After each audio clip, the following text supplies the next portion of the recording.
Iniciamos nuestro debate sobre mesa, nos quedamos con la respuesta pendiente de Paul Hospital sobre si él ve a Ricardo Anaya como el candidato de la Alianza Va por México para el 2024. Sé que has dicho que no, pero ¿cuáles son las razones, Paul? No, bueno, a ver, la verdad es que lo revelador de su primer video tenía prácticamente todo, ¿no? Hay elementos que llaman mucho la atención. Primero, sí.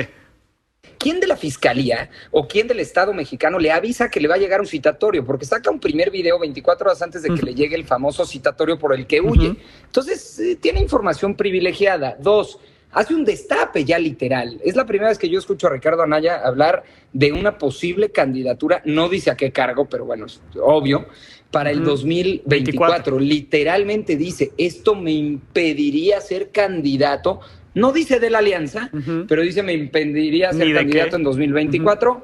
Y también algo que hay que rescatar es el guiño que le hace a la Alianza, en particular al PRI, habla de que lo persiguieron en el pasado, pero ya no dice Peña, el PRI, los que se me fueron encima, porque yo recuerdo a un Ricardo Anaya en campaña decir que quería meter a Enrique Peña a la cárcel.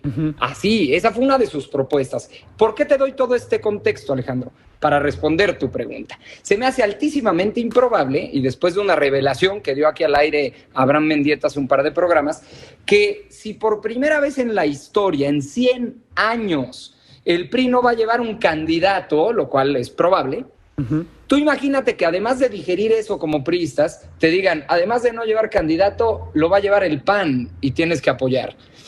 Yo creo que es altamente improbable.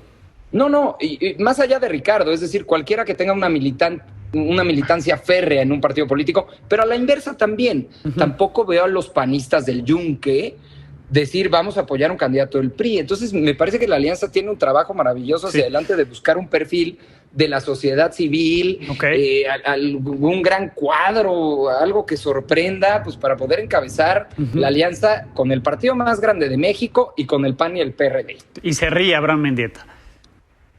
Pues es que el partido más grande de México, haciendo análisis, ahorita en 2022 pierde Oaxaca y pierde Hidalgo probablemente. En 2023 probablemente pierda el Estado de México. ¿Quién sabe si no Coahuila? Si no pierde Coahuila, en 2024 llegaría el partido más grande de México con una gubernatura a la elección de la presidencia de la República, lo cual parece improbable que con esos números consiga imponerle un candidato al Partido Acción Nacional. ¿Y con cuántas gubernaturas llegó Morena a la presidencia de la República?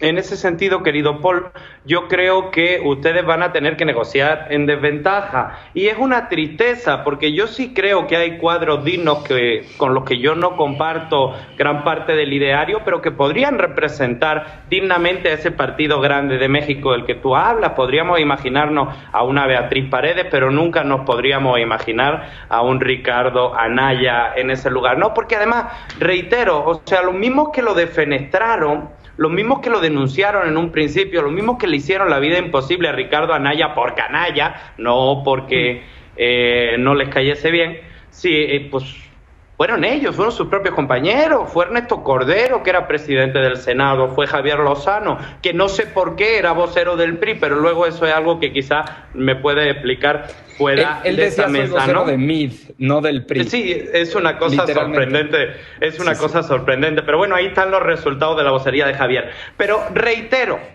¿de qué manera se va a articular la oposición? Porque lo que está haciendo Ricardo es decir, no me quiero quedar fuera de la contienda.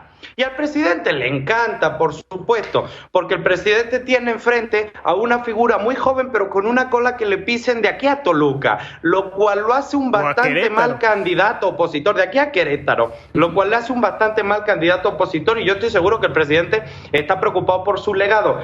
Nos dejó una magnífica ola de memes, Ricardo Anaya, pero reitero, no nos dejó consistencia discursiva. Por un lado, amenazó que López Obrador no se iba a poder deshacer de él, pero por otro lado se va del país, cuando además todos sabemos que vive en Atlanta desde 2018 o antes. O sea, no hay ninguna coherencia, no hay un mensaje político, y meten un aprieto a la propia oposición, porque no te puedes desvincular de él completamente, porque si no, no te sirve para golpear al presidente, pero tampoco puedes hacer propio los delitos de este personaje. Sí. Ahora, ¿a Anaya le funciona esto? Al final estamos hablando de él, ¿no? Y no habíamos hablado de él a pesar de estos videos, a pesar de que recomendó no consumir cerveza, en fin, varias cosas que se dieron a lo largo de los últimos meses. Ahora estamos hablando de él y el presidente en las mañaneras habla de Ricardo Anaya. ¿Le convino? Él fue el primero que sacó el video.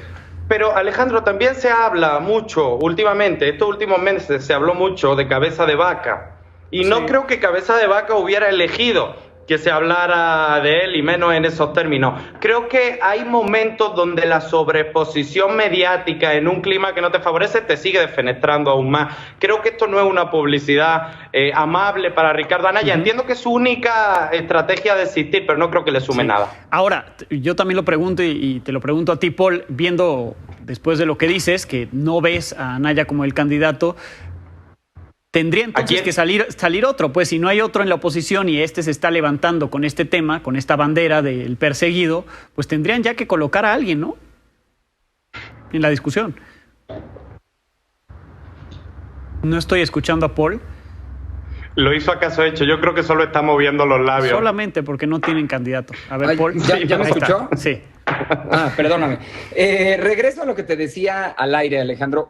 Este es el primer capítulo de una serie muy larga que vamos a vivir. De verdad no quiero compararlo con el desafuero de 2004-2005 porque no tiene nada que ver. Otro boleto. Pero sin duda alguna, estos temas jurídicos llevan mucho tiempo. Es decir, no se va a presentar a declarar el jueves, entonces jurídicamente sigue otro paso y después otro. Y yo no sé si inclusive saquen una ficha en la Interpol y lo empiecen a buscar, empezando en Atlanta y en otros lugares que frecuenta. Entonces, esta película todavía es larga. Vamos a ver qué información va saliendo, por qué lo están persiguiendo, qué es lo que iba a declarar, qué delitos le imputan. O sea, yo creo que nos estamos adelantando bastante. Va a ser un tema interesantísimo para analizar sin duda alguna.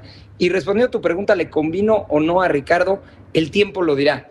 Vamos a ver qué sucede. Lo que sí, sin duda alguna, no generó el efecto que él buscaba, el efecto de unificar a la oposición, a su propio partido. Ni siquiera eso. Hay un debate al interior del PAN si hacer suya la lucha o no. Sí. Y lo último nada más, a mí lo que me llama profundamente la atención, dice en su video Ricardo, que también ya le salió pelo, extrañamente, pero decía, a mí lo que me mueve es mi causa y no voy a dejar de perseguir la causa.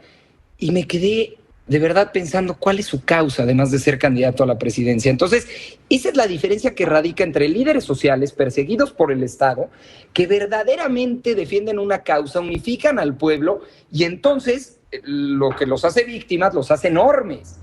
Y aquí no le veo la causa que lo mueva, Ricardo, esa es la verdad. Bien, pues veremos, como dicen entonces de aquí, faltan pues varios meses, podrían ser hasta años, para definir si esto le convino o no le convino y cómo se acomodan las fichas para el 2024. Yo coincido con todo lo que dijo el representante de Morena.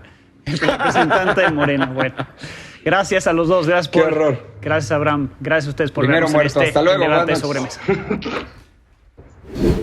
Encuentra toda la información de Milenio en nuestro canal de YouTube, suscríbete y activa la campanita.